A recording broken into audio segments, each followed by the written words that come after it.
So what do you do when you wake up to this?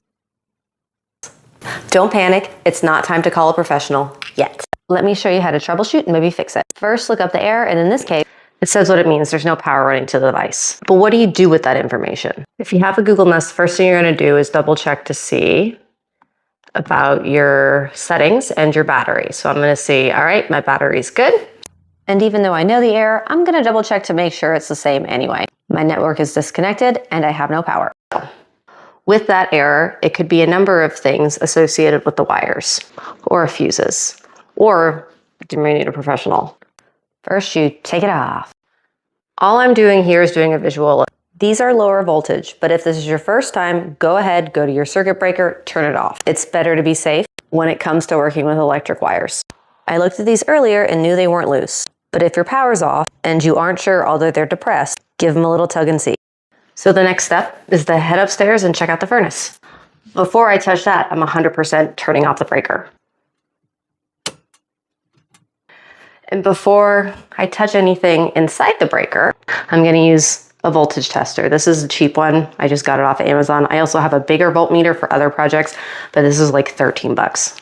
So we have the top box, we have the bottom box, and the top box. I'm gonna go ahead and take off the bottom box. Now, in here, I took it off because I wasn't sure where my panel was. Turns out it's in the top box, but I did want to see if anything looked burnt, brown, or gross, but I'm not touching anything in here. However, what I still can do is I can take this guy, right now it says low, and I'm just gonna touch them against any of the wires where they could, sorry, I forgot to follow them. Touch against the wires where they could be hot. Everything looks good. For an example of what it would look like if it would run off, that's a hot wire. Because I don't need this, I'm gonna put this back on. Now this guy up top, let me zoom out, is held on by 2 screws. I've already taken one out. I'm gonna take the other one out, set it to the side, and take it down. The screw is out. These ones I found out previously from looking inside here don't hold on to anything, but if this doesn't pop out, you may need to take out those. So all I'm gonna do is gently take that out and put it off to the side, as well as the foam. All right. So what I'm looking for in here again is anything burnt, mechanical smelling, brown. And if I had seen anything burnt or brown, that's when I was gonna stop. That's when you need a professional. But if it looks good, continue on. And then I'm gonna check against, all right, I did turn it off, everything's turned off. We're gonna check to make sure none of these wires are loose. So I'll just gently tug on them a little bit, because what you can see in here is there is a screw holding them down. And so what can happen is that those can get loose. And when I first came in here, this guy was popped out. So I thought that was my problem. So I screwed it in, put everything back. Turned out it wasn't my problem. And if it's yours, that's awesome, you're done. Another reminder, use one hand. Put the other behind your back. Even though this is off, this is electricity. Do not ground yourself by touching the other thing of metal. So on we go. Let's check the fuse inside of the box. And because I'm gonna do it one-handed, I can't hold the camera, but you see this guy right here, this purple thing?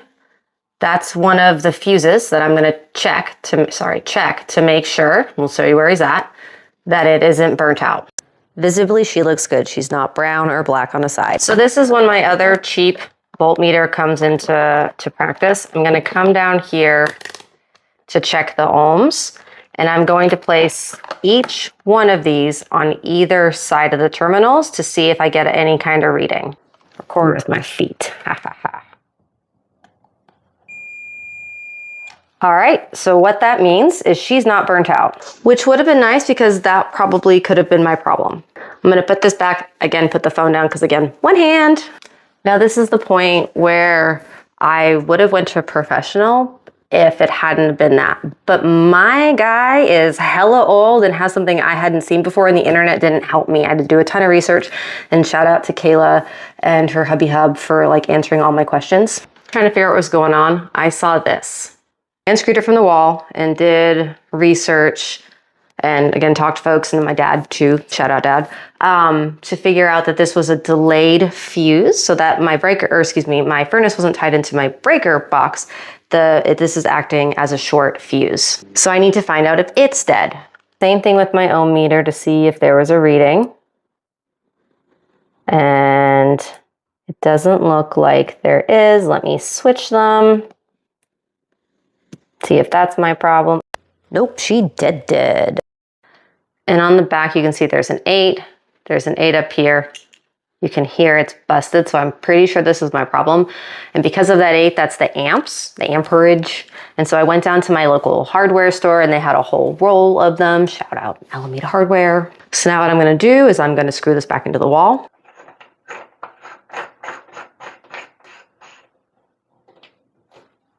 Gonna go turn on my breaker. What's it called? This bit won't turn on if the door is off. So before I put all the screws back in, I'm just gonna try to trick it. Oh, that is new. Oh my God. Okay, sorry. You see that? You see that green light? Yes! Ha!